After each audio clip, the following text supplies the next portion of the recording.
Bonjour à vous, chers téléspectateurs. Cette semaine, nous faisons une grande révision. Aujourd'hui, nous allons revoir les pronoms relatifs. En ce qui concerne le vocabulaire, nous allons nous occuper des mots concernant l'éducation et le système scolaire. Jó napot, kedves nézőink! Ezen a héten egy nagy összefoglalást csinálunk, felelevenítve az eddig tanultakat. A mai adásban a vonatkozó névmásokat fogjuk átismételni. Ami a szókincset illeti, az oktatással és az iskolarendszerrel kapcsolatos szavakkal fogunk foglalkozni. D'abord, regardons deux couples dans un train. Ils parlent des écoles et des études de leurs enfants. Bonjour madame, vous allez où? Nous allons chez notre fille qui est lycéenne. Est-ce qu'elle fréquente un lycée mixte? Oui, c'est un lycée où il y a des garçons aussi.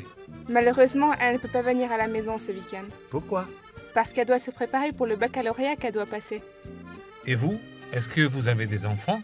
Oui, nous avons deux fils qui sont encore à l'école primaire. Az iménti szituációban két párt láthattak, akik a vonaton utazva a gyerekeikről beszélgettek.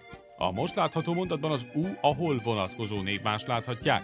Míg a magyarban veszőt kell tennünk ezeli a kötőszó elé, addig a francia ebben az esetben sem használ írásjelet. Szerepel továbbá a mondatban a lycée gimnázium szó, ahova az egyik pár lánya jár. Ez egy olyan gimnázium, ahol fiúk is vannak. C'est un lycée où il y a des garçons aussi. A most látható mondatban még mindig a gimnazista lányról van szó, aki az érettségire készül. Ebben a mondatban a kő vonatkozó névmás szerepel, de mivel magánhangzóval kezdődő személyes névmás következik utána, a könnyebb kiejtés véget ezúttal elhagytuk az E betűt a szó végéről, csak apostróffal jelöltük a helyét. Készülnie kell az érettségire, amit le kell tennie. Elle doit se préparer pour le baccalauréat qu'elle doit passer. Pour continuer, revoyez les pronoms relatifs avec moi. Veuillez répéter après moi, s'il vous plaît.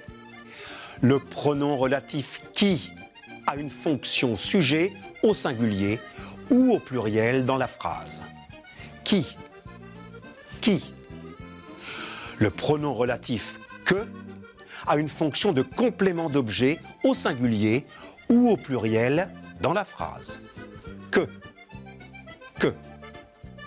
Si le mot après que commence par une voyelle, on dit que. Q-U apostrophe. Que. Que.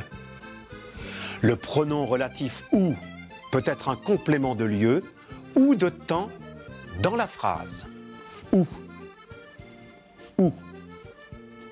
À présent, répétons les mots concernant l'éducation et le système scolaire. Veuillez répéter après moi, s'il vous plaît. La crèche, l'école maternelle, l'école primaire, le collège,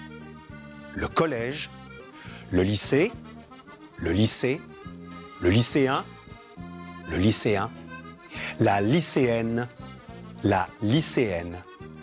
le baccalauréat, le bac, l'examen d'entrée, passer un examen, l'année scolaire,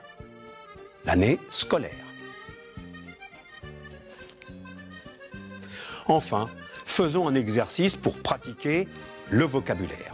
Végül csináljunk egy feladatot a szókincs gyakorlására. Rendezzék vissza a szavak összekevert szótagjait. Mettez les syllabes des mots suivants dans le bon ordre, s'il vous plaît. Un enfant de 8 ans va à l'école Remépris. Voilà la bonne solution.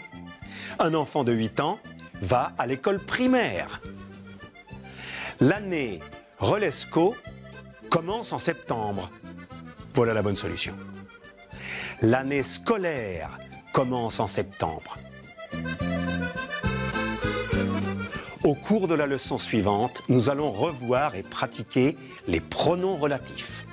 A következő órán a vonatkozó névmásokat fogjuk tovább ismételni és gyakorolni néhány feladat segítségével. Merci beaucoup de votre attention.